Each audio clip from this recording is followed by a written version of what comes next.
Factory में airports कैसे बनते हैं? एयरपोर्ट्स क्या आपको पता है अपने दमदार बेस की बदौलत म्यूजिक के हसीन पर लाजवाब बना देने वाला ये छोटा सा दिखने वाला डिवाइस ये कमाल कैसे करता है? कैसे पिद्दी सा दिखने वाले ये फैशनेबल एयरपोर्ट्स कान में फिट होते ही हमारा स्टेटस बढ़ा देता है और धीरे धीरे हमारी जिंदगी का अहम हिस्सा बनता जा रहा है। वेल ऐसे में ये जानना तो बनता है कि आखिर ये एयरपोर्ट्स फैक्ट्री में बनते कैसे हैं और कैसे इनमें वायर फिट किए जाते हैं। साथ ही आज हमारी इस वीडियो में ये भी जानेंगे कि इनके कवर को किस तरह से तैयार किया जाता है। इसलिए अगर आप भी म्यूजिक और वायरलेस एयरपोर्ट्स के दीवाने हैं तो बने रहिएगा वीडियो के एंड तक। फ्रेंड्स, सबसे पहले बात करेंगे एयरपोर्ट्स की, तो इन्हें मॉडर्न म्यूजिक कल्चर को समझते हुए वायरलेस म्यूजिक के लुफ्त को उठाने के लिए बनाया गया था, लेकिन आज लोग इसे गाने सुनने के लिए कम और फैशन झाड़ने के लिए ज्यादा खरीद रहे हैं। वैसे एयरपोर्ट्स के फैक्ट्री मेकिंग प्रोसेस की तरफ आपको ले जाने से पहले अब जरा हमें ये बताइए कि आखिर आपने एयरपोर्ट्स किस लिए खरीद रखा है, स्टाइल के लिए या फिर हमारी वीडियोस को देखने के लिए? तो दोस्तों, सबसे पहले एयरपोर्ट्स को बनाने के लिए इसका मुख्य हिस्सा यानी कि इसकी बॉडी को मोल्डिंग मशीन के थ्रू तैयार किया जाता है। फिर बारी आती है एयरपोर्ट्स के पावर हाउस कहे जाने वाली बैटरी बनाने की, जिसके लिए एक बड़े से कंटेनर में ब्लैक लिथियम के साथ कुछ अन्य केमिकल मिलाकर इसका पेस्ट बनाया जाता है और फिर इसी पेस्ट को एक पॉलीमर सीट के ऊपर लगाया जाता है। जब ये पॉलीमर सूख जाता है तो इनके कोने वाले भाग को काटकर सबसे पहले इसका सैंपल टेस्टिंग किया जाता है और अगर ये उस टेस्ट में पास हो जाते हैं तो इन्हें एक रोलिंग मशीन में डालकर बंडल में तैयार कर लिया जाता है। आगे के मेथड में कॉपर शीट के बंडल में लिथियम शीट लगाकर सेंसर मशीन की मदद से पहले तो इसकी मोटाई को जांचा जाता है और सब कुछ सही होने पर इसे बारी बारी से रेक्टेंगुलर शेप में काट दिया जाता है, जिसके बाद फैक्ट्री के कुछ वर्कर्स भी इन्हें कलेक्ट करते जाते हैं।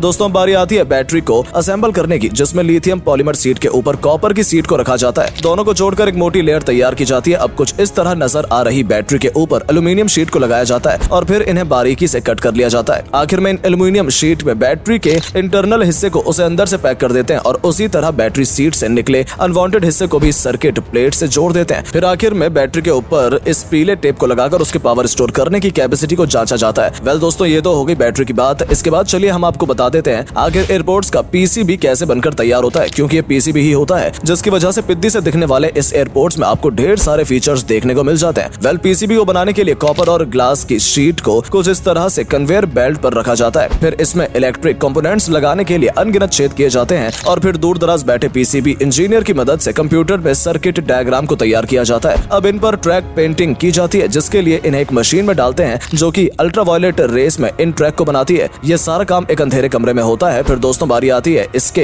एचिंग प्रोसेस की और फिर इनका ऑप्टिकल इंस्पेक्शन किया जाता है, जिसमें सेंसर के थ्रू ड्रॉ किए हुए ट्रैक की जांच होती है। वहीं पीसीबी हरा रहे इसलिए इसे मार्किंग प्रक्रिया से भी गुजारा जाता है, जिसके दरमियान सीट में एक हरे रंग का पेंट किया जाता है ताकि भूलकर भी पीसीबी में शॉर्ट सर्किट का खतरा ना रहे। और आखिर में इसमें ट्रांजिस्टर, चार्जिंग पिन जैसे तमाम छोटे छोटे कंपोनेंट को सेट किया जाता है। अब दोस्तों, आपका पीसीबी तैयार हो चुका है, जिसे तोड़कर एयरपोर्ट्स के साइज जितना बना लिया जाता है और उसमें फिट भी कर दिया जाता है। वेल अब नंबर आता है चार्जिंग के असेंबलिंग की, क्योंकि बिना चार्ज किए तो एयरपोर्ट चलना तो दूर रहेंगे भी नहीं। तो फ्रेंड्स, इस प्रक्रिया में एयरपोर्ट रखने वाले हिस्से के बगल में मैग्नेट को जोड़ दिया जाता है और इसके बाद सर्किट को बनाने के बाद बैटरी को पीसीबी के साथ यहाँ लगा दिया जाता है। इसी कड़ी में आगे सर्किट को चार्जिंग केस के ऊपर हिस्से में स्क्रू की मदद से जोड़ते हैं, जो कि देखने में बहुत सावधानी का काम होता है। और जब ये सब हो जाता है तो बैटरी को टेस्टिंग के लिए भेज दिया जाता है। टेस्टिंग के दौरान दोस्तों, बैटरी में एक लाल टेप को चिपकाया जाता है और फिर बैटरी को चार्ज करके देखा जाता है। बैटरी अगर अच्छे से वर्क कर रही होती है तो एक ग्लू की मदद से उसके लाल टेप वाले हिस्से को हटाकर एयरपोर्ट में कुछ इस तरह फिक्स कर दिया जाता है। अब आपके मन में ख्याल आ रहा होगा कि आखिर इसे फिक्स क्यों रख दिया जाता है, तो आपको बता दें कि इसे फिक्स इसलिए कर दिया जाता है ताकि अपनी जगह से ना हिले और चार्जिंग भी ठीक से हो सके। इसके बाद दोस्तों, आपकी ये बैटरी आपके लिए घंटे का बैकअप देने के लिए तैयार हो जाती है। लेकिन फ्रेंड्स, ये काम यहीं पर खत्म नहीं होता। हमारे लिए ये भी जानना जरूरी है कि आखिर छोटे से दिखने वाले ये एयरपोर्ट्स कैसे बनकर तैयार होते हैं। यहाँ इन्हें बनाने के लिए जरूरत पड़ती है स्पीकर की, क्योंकि इसी स्पीकर के जरिए हमें साउंड सुनाई देती है। वहीं इसमें एक छोटा सा पीसीबी भी लगा होता है, यानी कि प्रिंटेड सर्किट बोर्ड भी लगा होता है और तो और इसमें माइक्रोफोन भी जुड़ा होता है, जिसका काम हमारे इर्द गिर्द की नॉइस को कम करके हमारी आवाज को साफ करके भेजना होता है। इस माइक्रोफोन का काम एक तरह से हमारे लिए सबसे जरूरी होता है, क्योंकि इसी नन्ही सी डिवाइस की वजह से आप चाहे कितनी भी भीड़ वाली जगह पर खड़े हो, अगले बंदे को सिर्फ हमारी आवाज सुनाई दे और हमें उसकी। इसके अलावा इसमें ब्लूटूथ की व्यवस्था बनी हुई होती है। ऐसे में जो ऑडियो कोड होता है वो सिंगल कोड डिकोड करके वेब के फॉर्म में कन्वर्ट करता है और इन सभी पार्ट को पीसीबी में लगाया गया होता है। इस दौरान सबसे पहले पीसीबी को एयरपोर्ट्स के अंदर डालकर बंद कर दिया जाता है। इसके बाद इसमें मिनी बैटरी को लगाकर पीले टेप से इसे रैप कर देते हैं और आप देख सकते हैं ये नाजुक काम फैक्ट्री में किस अंदाज में अंजाम दिया जाता है, जहां भूल से भी कर्मचारी के द्वारा की गई एक छोटी सी गलती पूरे एयरपोर्ट्स का सत्यानाश कर सकती है। अब यहाँ पर एयर टिप को लगा दिया जाता है और ये काम भी बाकी के कामों की तरह वर्कर्स मैन्युअली यानी कि अपने हाथों से करते हैं। और फिर दोस्तों, जब ये सारा बंदोबस्त हो जाता है तो फिर एल्यूमिनियम के चार्जिंग पॉइंट को इसके नीचे लगाकर दोनों एयरपोर्ट को चार्जिंग केस में डालकर उन्हें प्लास्टिक में कवर करके चार्जिंग पिन, वारंटी पेपर और चार्जिंग के केस के साथ एक छोटे से डब्बे में पैक करके हम तक पहुंचने के लिए रेडी कर दिया जाता है। अब दोस्तों एयरपोर्ट्स तो बनकर तैयार हो गया, जो कि बाजार में हजारों के दाम पर भी बेचा जाता है, लेकिन इतने महंगे एयरपोर्ट को खरीदने के बाद शायद ही कोई इन्हें कभी गंदा करने की सोचेगा और ऐसे में काम आता है एयरपोर्ट कवर। तो चलिए लगे हाथों ये भी देख लेते हैं कि इन फैक्ट्री में इन्हें कैसे बनाया जाता है। वेल, इसको बनाने के लिए कुछ इस तरह से दिखने वाले हर सिलिकॉन के पीस को एक मोल्डिंग मशीन में डालते हैं। इस मशीन में मौजूद हीट और उसके भारी प्रेशर की वजह से इन सिलिकॉन के पीस को एयरपोर्ट के आकार में बदला जाता है और इसे डायरेक्टली एक कर्मी द्वारा निकालकर एज इट इज उठाकर बाजार में बेचने के लिए भेज दिया जाता है। जी हाँ दोस्तों, इन सिलिकॉन कवर को बनाना इतना मुश्किल नहीं होता, लेकिन स्टाइल मारने के जमाने में जब बात बेहतरीन से बेहतरीन चीजों को शो करने की आती है तो लोग क्वालिटी के पीछे नहीं भागते हैं और ऐसे में एयरपोर्ट्स के लेदर के कवर भी तैयार किए जाते हैं। इन लेदर के कवर को बनाने के लिए पहले तो लेदर की एक शीट ली जाती है, फिर उसे चार्जिंग केस के साइज में काट लिया जाता है, बिल्कुल इस तरह। इसके बाद इन्हें एक अच्छे धारदार प्लेट की मदद से दो अलग हिस्सों में काटकर इसमें छेद कर दिया जाता है। साथ ही इसे अट्रैक्टिव लगने के लिए इसमें कुछ एक्स्ट्रा चीजों को ऐड किया जाता है। कभी कभी ये काम कस्टमर की इच्छा के अनुसार भी किया जाता है। अब लेदर के चारों तरफ में छेद कर उसके हाथों से सिलाई होती है और सिलाई पूरी हो जाने के बाद इसकी बारीकी से कटिंग की जाती है, जिसके बाद थोड़ी बहुत डेकोरेशन की जाती है और लीजिए आपका ये लेदर का एयरपोर्ट कवर भी भौकाल मारने के लिए तैयार है। तो दोस्तों ये थी एयरपोर्ट के फैक्ट्री में बनने की पूरी कड़ी। वैसे आप म्यूजिक सुनने के लिए क्या यूज करते हैं, तार वाला ईयरफोन या फिर ये वायरलेस एयरपोर्ट? कमेंट करके जरूर बताइएगा। साथ ही आप अगर हमारे द्वारा दी गई जानकारी पसंद करते हैं तो वीडियो को लाइक करके ज्यादा से ज्यादा शेयर करना बिल्कुल ना भूलें। धन्यवाद।